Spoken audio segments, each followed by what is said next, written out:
Ayan, may unbox na naman ako. Ito, naka-box siya ng maliit.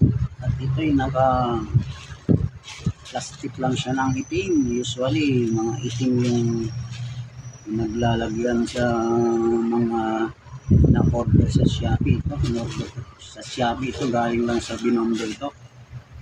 At ito, galing pa siya ng China. 6 days siya bago dumating. Ito kahapon ko lang na in-order, dumating ngayon, nagkasabay sila.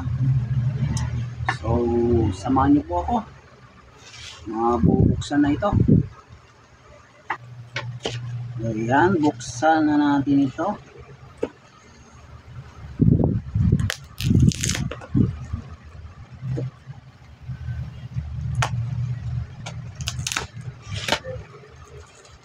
Balutan pa siya ng 8.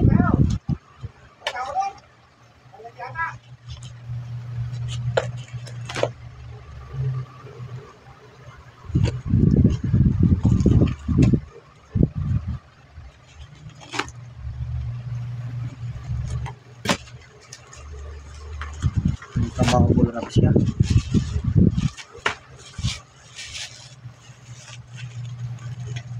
Yan o. Ito po ay piyesa ng aking mga gamit sa aking mini sound system. Ito, gagamitin ko ito sa aking equalizer. Yan o. Saan ba yung tinanggal ko sa equalizer? Ito yung equalizer ko. Ilang taon nang natingga ito. Hinanapan ko ng piyesa sa Raon, walang makita.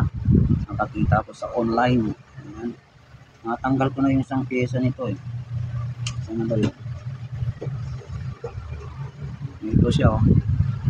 So tignan natin kung kaparehas niya ay yung kaparehas siya ng laki, kaya lang tong handle niya mahaba, pero pwede na yan. Mahal din ang isa kung susumahin mo yung 766, 25 point something mahigit. Kasi yan, papalitan ko lang ito, yung ito oh. Mga volume yan, mga potentiometer na sliding tawag yan. Ano, mga volume yan. Itong equalizer kasi pampaganda ito ng sound system. May kalabog, may kalansensya pag natimpla mo ito. So ayan, 30 piraso. Kala ko si Tubi. Nandito yun. Unboxing pre. 30 piraso ito. So bilangin ko nga kung tama. Kasi kabilaan, dalawang channel yan eh, yung equalizer. Bilangin natin.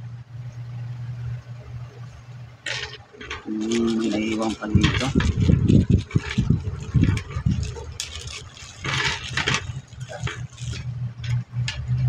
O 6 10 4 6 8 10 2 4 6 ito, eksakto 30. So 15 sa isang channel niya, 15 sa so 30. Papalitan ko lahat yan. Sana tumino na siya ito, hindi maganda na yung tunog eh. Ayan. Sa susunod papakita ko kung paano magpalit ito, yung mga yan.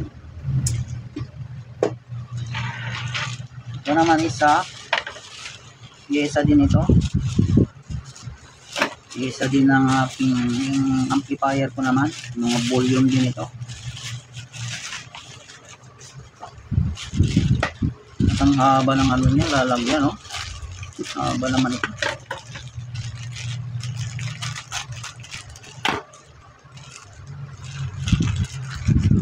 Ayan, 3 piraso, mga volume ito ng ano, yung bass treble, bass, mid-range at treble ng amplifier papalitan ko kasi medyo may sayad na. May sayad na. Yung may-ari may sayad ata. Ayan, papakita ko rin kung paano magpalit doon sa amplifier ko ito. Ayan.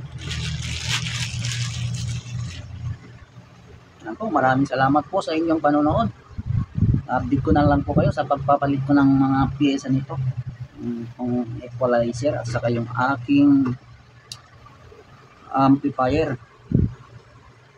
Bye po!